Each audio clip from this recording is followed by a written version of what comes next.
namenye ko umubyeyi wakubyaye yagutererana kandi n'inshuti. Kuva mu matangiriro yabo ya mbere n'ubundi hakomeje kumvikana amagambo menshi abavugwaho, kandi ayo magambo amwe yabavugagaho neza andi abavugwaho nabi, ariko umubare nyamwinshi n'ubundi wasangaga uzenguruka kuri social media wasangaga ari umubare uvuga nabi. Aba bana bafite roots muri adepr, sibyo? Noneho urindebere n'iyi foto mwabafashe mukabajyana muri solo bakabepiya mukanyereza imisatsi yabo, ushakiremo image ya adepr. Munyemerere gato tubanze dusobanukirwe iby'iyi video tumaze kureba. Aha ni igihe muri Ndahabi Irene hari hashize ibihe bike basohoye indirimbo yabo ya mbere, maze hagati ye n'ababyeyi ba Vestine na Dorcas hazamwa gatotsi. Nyuma yaho Vestine yaje kugaragara muri salo bamusize produit gutya mu mutwe, ariko byari umugambi wo kwifashisha kugira ngo n'ubundi babasebye babasenye. Bati unyomoye inguma, ati Yesuwe. Aba bombi Vestine na Dorcas mu buto bwabo basakaye ku itangazamakuru bivugira ati twebwe ntabwo tuzigera twisukisha. Gusa icyo gihe bari bakiri mu itorero rya adepr, itorero riziririza kwisukisha ku muntu uwo ari we wese. Byumvikane ko iki gihe bari bafite imyizerere y'iri torero kugeza kuri uyu munsi batakirimo, bitewe wenda nuko batahuje ukwemera nyuma yaho bakuriye.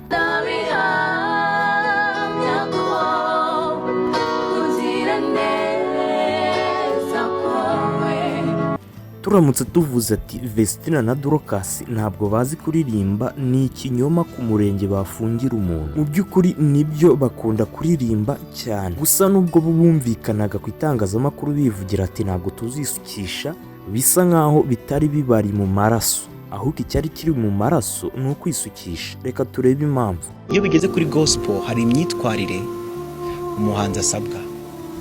Uyu ni umunyamakuru manager wa Vestine na Dorcas. Muri ibi bihe yarababajwe cyane n'iyi foto ya Vestine yari isohotse, ngira ngo nawe uri kubona uburyo yari imeze, yari irimo image itandukanye n'iya adepr Vestine yasengeragamo. Bityo rero we nk'umumanager wari uzi gahunda ya adepr yababajwe cyane nabyo, abona ko abana bashobora kuba bagiye kuva mu murongo. Niho turaza guhera dufata umwanzuro tuvuga ati ese koko Vestine n'ubundi yavutse afite gahunda yo gukomezanya na adepr cyangwa yari ifite utundi tuntu azikorera? Kuko uyu manager wabo ukunda guterwa mu mabuye ngo yarabashutse, ngo yabavanye muri adepr, tubonye ko bitamunezezaga iyo babaga bafite gahunda yo gutandukana na adepr. Mu magambo makeya, uyu muri Ndahabi Irene nta ruhare na ruto afite kuko Vestine na Dorcas baba barisukishije. Ibi ni nabyo turaza kugenderaho, kuko iyo umuntu akuze ni uburenganzira bwe kwitwara uko ashaka, ntabwo aba akiyobowe nk'umwana mutoya. Twakamikaze Dorcas niga mu wa kabiri. Turavukana se? Turavukana. Ndi mukuru? Ni njyewe. Imyaka ingahe? 15. Wowe? 13. Ni nayo mpamvu iyo umuntu akuze ahitamo gusenga cyangwa se sasenge, ndetse n'iyo asenze ahitamo aho asengera bitewe n'amahitamo ye. Gusa buri torero ryose riba rifite amabwiriza yaryo rigenderaho atandukanye n'ay'irindi.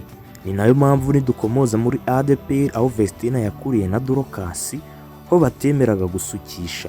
Mu magambo makeya, iyo umuntu yisukishije bahita bavuga ati araguye, ntabwo agikijijwe. Kubera iki? Kubera ko kwisukisha nyine babifata nk'icyaha. Ni nk'uko muri Kiliziya Katolike batemera ko umugabo yashaka abagore barenze umwe, ariko kunywa inzoga akaba byemerewe. Naho mu ba Islam bakaba bemera ko umugabo yashaka abagore barenze umwe, ariko akaba atemerewe kunywa inzoga.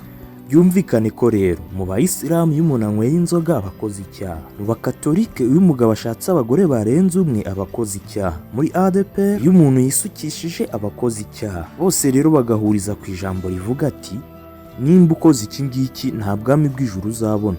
Biterwa nuko wahisemo kwizera, ntawe batera urushinge ngo bamubwire ngo ngwino wizere ibyacu, ahubwo wowe uhitamo uko wizera. Kuri iyo ngingo rero Vestine na Dorcas bakuriye muri adepr iziririza kwisukisha, baje kubikora ubwo itorero rya adepr ryahise ribafata nk'abantu baguye batakiri gusenga. Ariko nanone hari andi matorero abyemera ko umuntu yakisukisha agasenga akabona ubwami bw'ijuru. Bityo rero aho waba usengera hose ntibyemewe kujajinga irindi torero, ntibyemewe no kujajinga uko abandi bizera, ahubwo wowe guma wizera uko wizeye.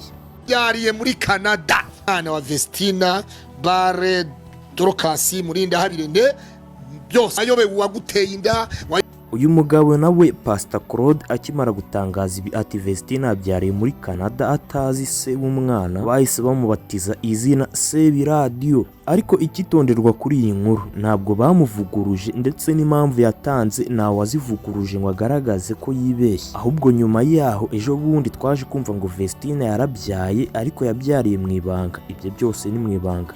Ariko pe bikimara gutangazwa nge nari negereje ko bazatangariza igihe Vestine azabyarira ngo tuboneho duseke Claude, ahubwo tugiye kumva ngo yarabyaye. Munyemerere noneho tuvuge ku buryo burambuye Vestine na Dorcas abaribo.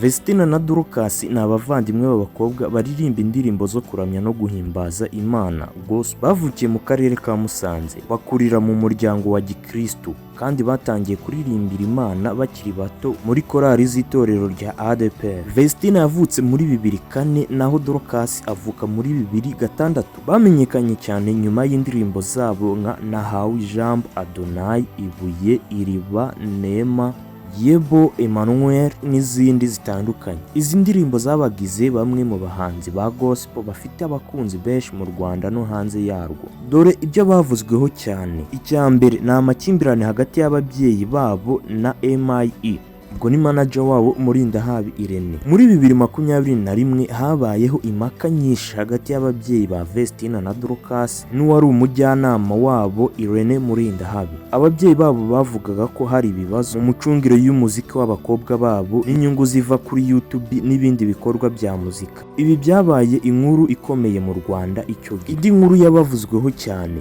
ni ubukwe bwa Vestine. Mu ntangiriro za 2025 Vestine asezeranye imbere y'amategeko n'umugabo ukomoka muri Burkina Faso. Uwo mugabo witwa Ouedraogo Idrissa. Ubwo ni mu gihe basezeranaga mu murenge. Ibyo byose byabaye mu ibanga rikomeye cyane, uburyo amafoto na video bitahise bisohoka, bituma abantu benshi babiganiraho cyane ku mbuga nkoranyambaga. Dore bimwe mu bihuha byinshi byakomeje kubavugwaho. Kubera ubwamamare bwe, Vestine yakunze kuvugwaho ibintu byinshi ku mbuga nkoranyambaga. Hari amashusho n'amakuru menshi yagiye ashyirwaho, harimo namwe yakozwe hifashishijwe AI. Bamwe bagiye bayizera kandi atari ukuri. Itangazamakuru ryagiye rigaragaza ko ari umwe mu bagore bavugwaho cyane mu Rwanda. Icya kane cyabavuzweho cyane, kwinjira ku rwego mpuzamahanga. Muri 2025 bakoze ibitaramo muri Canada ndetse bakomeza kwagura ibikorwa byabo mu ndimi zitandukanye, harimo Igiswahili. Basohora indirimbo nka Nema,